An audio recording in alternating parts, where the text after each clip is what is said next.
We continue to monitor the situation in Mauriceville this afternoon as the focus now shifts to cleanup. This comes after some families were allowed to return home last night after a train derailment. Roughly 24 cars coming off the tracks, with at least 5 of them leaking chemicals and other substances into the air. You can see from this bird's eye view just the mangled mess and the widespread damage. And on the other side of your screen, we were going to show you the moments. Right here it is. The cars flipped off those tracks. Just a very tense and scary situation. We still don't know what chemical was in one of the tankers that was derailed, but we do know that no one was hurt. And according to authorities, some residents can now go home due to the designated 1-mile evacuation radius being reduced.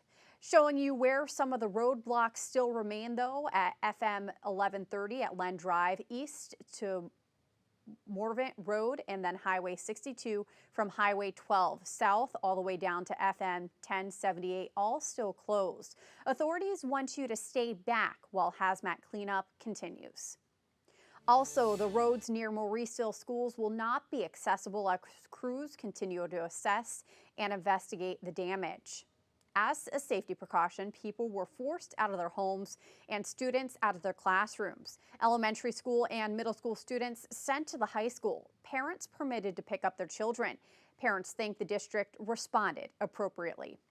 As far as the school and handling it and everything else, they did a really amazing job. I mean, obviously it took a long time for us to get the kids and everything, but once they got the line moving, it was very seamless.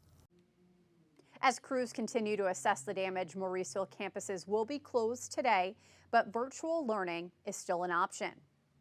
Meanwhile, investigators are trying to piece together exactly why this train flew off the tracks. We spoke with the Orange County Sheriff's Office, and here's what needs to happen before investigators can work to try and pinpoint a cause. To get the trains off the railroad track, then they'll be able to go in there and see what actually caused it, if it was a weather related, if it was something on the railroad tracks, something like that. According to Orange County Commissioner Teresa Beecham, it could take 3 to 4 days to clean up this mess. Stick with 12 News on air and online as we continue to monitor the latest developments all throughout the day. Switching gears now, a beautiful fall-like day, picture perfect for Halloween. Taking a look outside this afternoon. Let's go ahead and turn things over now to Storm Tracker meteorologist Jeff Gerber. He's in the Storm Tracker Center. And Jeff, we hope that this weather sticks around for all those Halloween activities tomorrow. And it looks like it will. It looks like it's actually going to be a little bit warmer tomorrow, especially during the afternoon.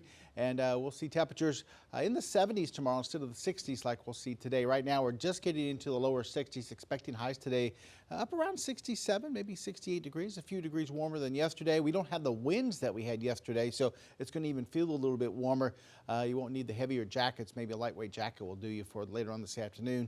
As we head into the weekend, looking beautiful for both Saturday and Sunday. Got a lot going on tomorrow. We'll take a look at that weekend forecast and beyond. Looks like a dry forecast through most of next week. We'll have that for you in just a little bit.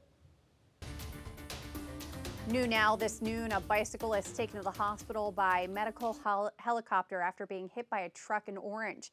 It happened last night in the 200 block of Border Street. No word yet on how it exactly happened. And just north of Vidor, a crash sends one person to the hospital. This happened around 4:30 between a motorcycle and a truck on FM 1131 near Madison Street. The man driving the motorcycle was taken by medical helicopter. No word on his condition.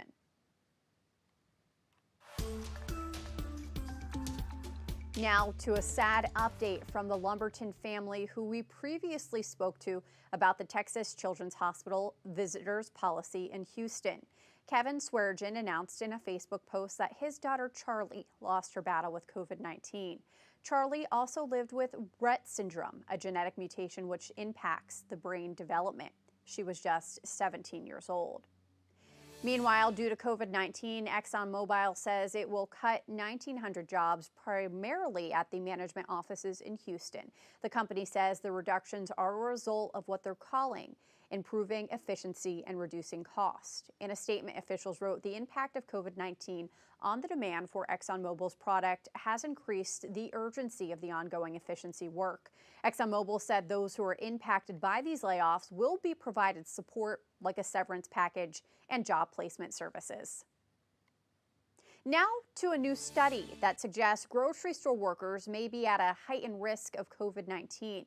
Researchers conducted a COVID test on 104 employees at one Boston grocery store, and 20% had positive results. The scientists say the prevalence rate in the community at the time was just roughly 1%. Also, 3 out of 4 of those who tested positive had no symptoms. Workers who dealt with customers were 5 times more likely to test positive compared to those who had tested negative. Coronavirus cases are surging across Europe as countries there are reinstating restrictions to try and control the spread. NBC's Bill Neely tells us how they're handling this surge. Europe is now deep into the second wave of COVID-19, and there have been sobering warnings from the President of the European Commission and from the World Health Organization that health systems right across Europe could be overwhelmed by this second wave. More than 10 million cases, but 1.5 million of those have happened in the last week, and those are the official figures. One study suggests that in England, 100,000 people every day are being infected. Here in Italy, record numbers. Yesterday, 26,000 new daily cases. The same in France. It's the second highest figure since the spring, 47,000 cases. And a second national lockdown is now in full flow in France. Leaders across Europe under real pressure, not just to contain the virus, but to contain the protests which are growing here in Italy and right across Europe. People kicking against the tough new rules, but leaders desperate not to impose tough national lockdowns, even as the economic costs grow. Bill Neely, NBC News, Milan.